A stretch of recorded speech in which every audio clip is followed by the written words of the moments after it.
Well, Toronto City Councillor Brad Bradford says he will run to become the mayor of Toronto in the October 2026 municipal election. And he joined us live this morning for his first live TV appearance since the announcement. So, Councillor Bradford, potentially Mayor Bradford, good to be speaking to you this morning about this. You ran last time out, finished 8th, which I'm sure was a little disappointing to you. Why do you think it could be different this time out?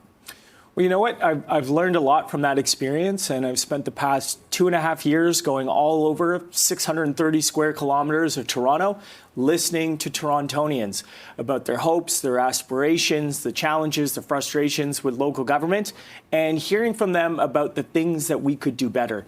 I love this city so much. I built my home here. I'm raising my family here, and I want to make it better. And I think there's a lot of things that we could do if we got back to basics. We could make life in Toronto a lot easier for our residents. So that's why I'm running. I will be offering clear, principled leadership with a focus on the priorities and the basics that matter most to unlock our potential as a city.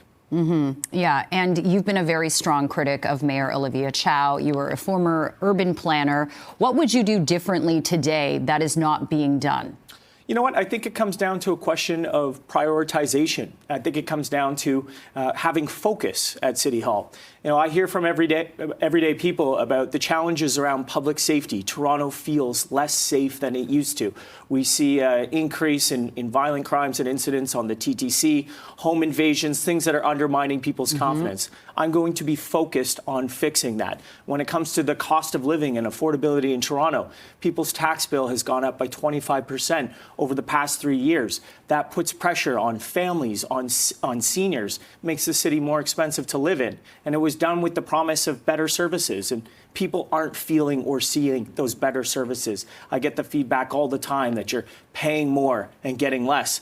And then congestion, getting around the city. You know, people don't want to take transit because it's not reliable, it's not safe. And the result of that is more people are in cars, and the congestion downtown has ground this city to a halt. So it's pretty straightforward for me. We're going to fix the city. We're going to focus on public safety. We're going to make it more affordable, and we're going to reduce the congestion that's ground Toronto to a halt. On property taxes, that is something that the current administration has raised a couple of times in the last 2 years, dramatically in some cases, with various justifications for that. Would you make a pledge or a promise not to raise taxes either beyond inflation or at all? How would you go about that? And then if you did that, which I kind of think you might, how would you fix the city without getting more revenue?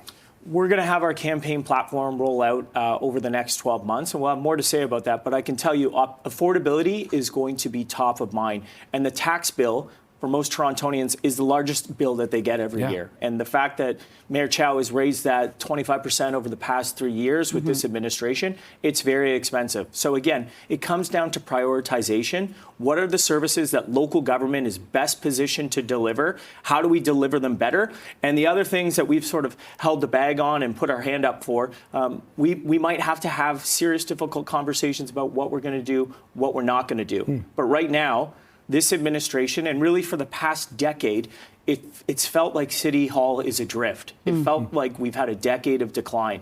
And I think that's because, you know, City Hall has tried to be all things to all people. It spread itself a mile wide and an inch deep. And as a result, the city services are delivered at a C- or D+ level. You talk about a decade of decline. That also covers the term of former Mayor John Tory, whose name keeps coming up in terms of potentially being a candidate in the race next time out here. Do you see him potentially as a threat then, or are you sort of lumping him in with the issues that Toronto is currently facing now? I think everybody knows that the issues didn't start overnight. The issues did not start the day that Mayor Chow was elected. There's been a continuation of issues like traffic and congestion, encampments that overrun our parks, some of the issues around bike lanes. That stuff has been there, and I would suggest that this current administration is making it worse. The point here is it's not about looking backwards, it's about looking forwards. It's time for a new generation of leadership in the city of Toronto. It's time for a new chapter for the city. And we need someone who's not afraid to make the tough decisions to get the city back on track, to fix the services that people are relying on, and to make sure we have our priorities straight at City Hall for residents. Okay. Councillor, I just have 3 questions for you. Maybe we'll do this kind of really quickly. Interested to get your perspective on speed enforcement cameras, Cafe TO, and asylum seekers. Okay. Well, very, very briefly, the speed camera program obviously has a lot of challenges. The fact that these cameras are coming down faster than the city can put them up is not working. I think that there are ways to respond to the program and, moderate the speed cameras so that maybe they're on during school hours. I heard from someone the other day that got a ticket for 5 kilometers an hour over at 3 in the morning. Not a lot of kids outside the school at that hour. And so I'd like to see the program evolved in a more thoughtful way.